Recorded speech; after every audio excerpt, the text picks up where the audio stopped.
اعوذ باللہ من الشیطان الرجیم بسم اللہ الرحمن الرحیم۔ ہمارے چینل کے معزز ناظرین السلام علیکم۔ جیسا کہ آپ سب جانتے ہیں کہ یہ دنیا عظیم عجائبات کا عظیم ترین گڑھ ہے۔ اسی طرح کچھ عجائبات ایسے ہیں کہ جو انسان کو حیرت میں ڈال دیتے ہیں۔ ان میں سے ایک عجوبے کی بات کریں گے جو ہے دیوار چین، دی گریٹ وال آف چائنا، جو کہ انسان کی عقل کو تو دنگ کرتی ہی ہے، اس کے ساتھ ساتھ سیاحت کا بھی سبب بنتی ہے اور لوگوں کو اپنی طرف متوجہ کرتی ہے۔ ناظرین کرام، آپ کو بتاتے چلیں یہ کوئی دیوار نہیں بلکہ فوجی قلعوں کا ایک لمبا سلسلہ ہے، جسے اس کے ساخت اور مقصد کی وجہ سے دیوار کہا جاتا ہے۔ وجہ یہ ہے کہ ان قلعوں کو قدیم چینی ریاستوں اور مشرقی سرحدوں کے پاس تعمیر کرایا گیا تھا۔ اس کا مقصد لٹیروں سے حفاظت اور خانہ بدوش قبیلوں سے حفاظت تھی۔ اس طویل ترین باؤنڈری کو دیوار کہنا غلط بھی نہیں، اور یہ دنیا میں مشہور بھی دی گریٹ وال آف چائنا کے نام سے ہے، یعنی دیوار چین۔ دوستو، آپ کو بتاتے چلیں کہ اس کے سارے حصے ایک ہی مرحلے میں تعمیر نہیں کیے گئے بلکہ مختلف بادشاہوں کے مختلف ادوار میں تعمیر کیے گئے اور وقت کے ساتھ ساتھ ان کی مرمت کرائی گئی۔ دیوار چین کے جو حصے آپ معروف اور مشہور ہیں، وقت گزرنے کے ساتھ ساتھ اگلے بادشاہوں نے یہاں پہ فوجی بیرکیں بھی تعمیر کرائیں اور خصوصی ستون بنوائے جو کہ کسی حملہ آور کا اشارہ دینے کے لیے بہت کارکن ثابت ہوتے تھے۔ اور سب سے بڑا فائدہ یہ ہوتا تھا کہ یہ چوڑی اور بڑی دیوار خود ایک راہداری کا کام کرتی تھی۔ ویسے بھی اب یہ دیوار عالمی اثاثے میں شامل ہے اور اس کو دنیا کے بڑے عجوبوں میں شمار کر لیا گیا ہے۔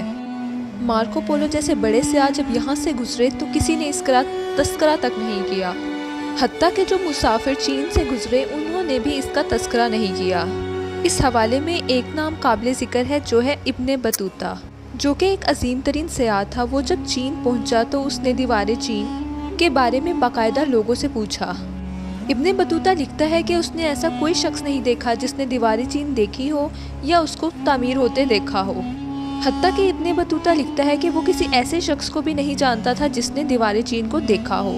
اس دیوار کے تجسس کی وجہ یہ تھی کہ وہ اس کو قرآن میں موجود ذوالقرنین کی بنائی گئی دیوار سے منسلک کرتا تھا، جو کہ مشرق کے لوگوں کو یاجوج اور ماجوج کی قوم سے محفوظ رکھنے کے لیے بنائی گئی تھی۔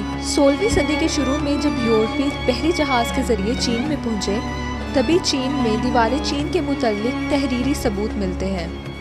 اس کے بعد دوبارہ کسی یورپی نے اس کے بارے میں نہیں لکھا۔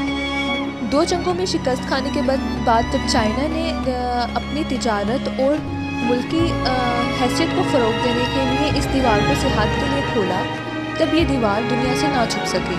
اس کے بعد اس دیوار سے جڑی کہانیوں نے اس کے سہار کو مزید بڑھایا اور تحقیق اور تہذیب کو مزید بڑھاوا دیا، جس کی بدولت دنیا بھر کے لوگ اس کو دیکھنے کے لیے چین آنا شروع ہو گئے۔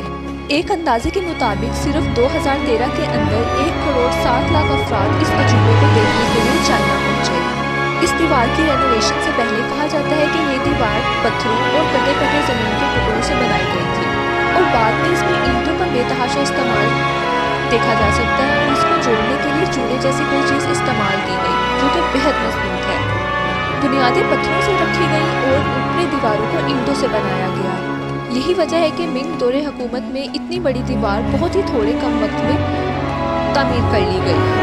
جہاں جہاں سے یہ دیوار اونچی تھی، پہاڑوں کی وجہ سے وہاں پر ٹاور لگائے گئے سگنلز کے لیے، اور اس دور میں ظاہر ہے سگنل دینے کا طریقہ آگ جلانے کے بعد ہی ممکن تھا۔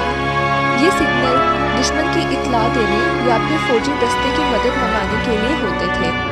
اسلحہ خانے اور بیریکیڈ دیوار کے اندرونی خانوں میں تعمیر کیے گئے۔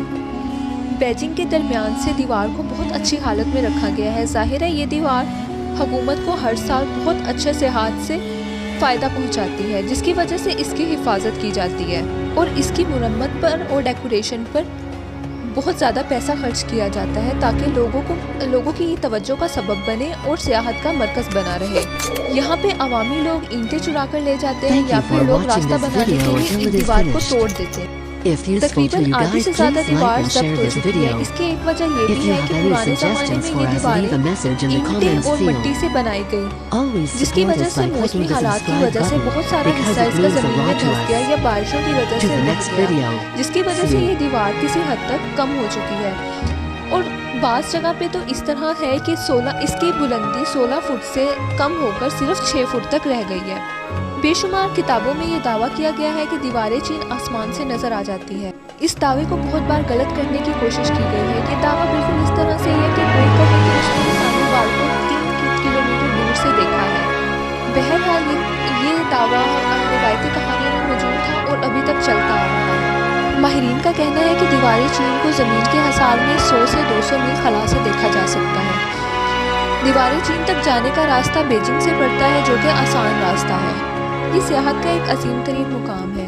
اسی کے ساتھ میں اجازت چاہوں گی۔ اپنا اور اپنے فیملی کا خیال رکھیے گا، دعاؤں میں یاد رکھیے گا۔ ویڈیو اچھی لگے تو ویڈیو کو لائک کیجیے گا، چینل کو سبسکرائب کیجیے گا۔ اللہ تعالی ہم سب کو قرآن پڑھنے کی توفیق عطا فرمائے تاکہ ہم اپنے دماغ میں چلتے ہوئے تمام سوالات کا حل قرآن کی روشنی سے حل کر سکیں۔ اسی کے ساتھ اجازت چاہوں گی۔ اللہ حافظ۔